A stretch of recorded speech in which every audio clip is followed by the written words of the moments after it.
Inilah kisah suatu penduduk yang selalu meminta hujan dengan jasad berhidung mancung.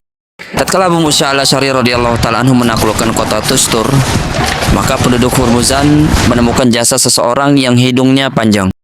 Dan penduduk Hurmuzan pun menjelaskan bahwasanya jasad tersebut telah meninggal 300 tahun yang lalu. Akan tetapi jasadnya masih utuh dan tidak membusuk sedikit pun. Dan jasad tersebut dikatakan adalah Nabi Daniel. Dan kebiasaan penduduk Hurmuzan saat itu adalah beristi'anah, meminta bantuan dan meminta hujan dengan perantara jasad tersebut. Maka Abu Musa al-Asy'ari radhiyallahu ta'ala anhu segera menulis surat kepada Umar bin Khattab, dan Umar bin Khattab membalas surat itu dengan mengatakan, "Inna hadza nabiyyun minal anbiya wan naru la ta'kulu al-anbiya wal ardu la ta'kulu al-anbiya." Sesungguhnya ini adalah jasad seorang nabi di antara para nabi, dan api tidak akan membakar jasad para nabi, dan bumi tidak akan merusaknya.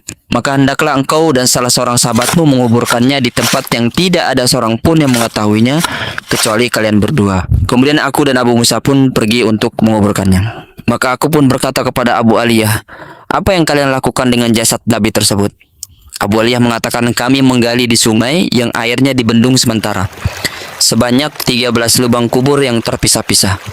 Maka pada saat malam hari kami menguburkannya, dan kami ratakan semua kuburan tersebut agar manusia tidak mengetahuinya dan tidak menggalinya kembali." Sehingga cara menyembunyikan kubur Nabi Daniel adalah dengan cara para sahabat menggali 13 kubur lubang di sungai tersebut yang airnya dibendung sementara, lalu menguburkannya pada salah satu lubang di malam itu, sehingga tidak ada yang mengetahui di mana pasti kuburan beliau alaihissalam. Dari kisah ini mengandung beberapa faedah. Yang pertama, kuatnya tauhid para sahabat, dan mereka sangat khawatir manusia terjatuh dalam kesyirikan yang merupakan dosa paling besar yang dilarang di dalam agama Islam. Oleh karenanya, salah satu sumber kesyirikan adalah gulu, berlebih-lebihan terhadap Nabi dan orang saleh, sehingga akhirnya dikultuskan, dikeramatkan, bahkan dianggap Tuhan yang bisa menjawab doa-doa mereka. Oleh karenanya para sahabat sangat paham bahwasanya telah banyak kubur Nabi yang disembah dan dikultuskan oleh manusia, sehingga mereka mencegahnya. Dan kuburan bukan tempat ibadah. Ziarah kubur hukumnya sunnah dengan tujuan mengingat mati dan mendoakan si mayit.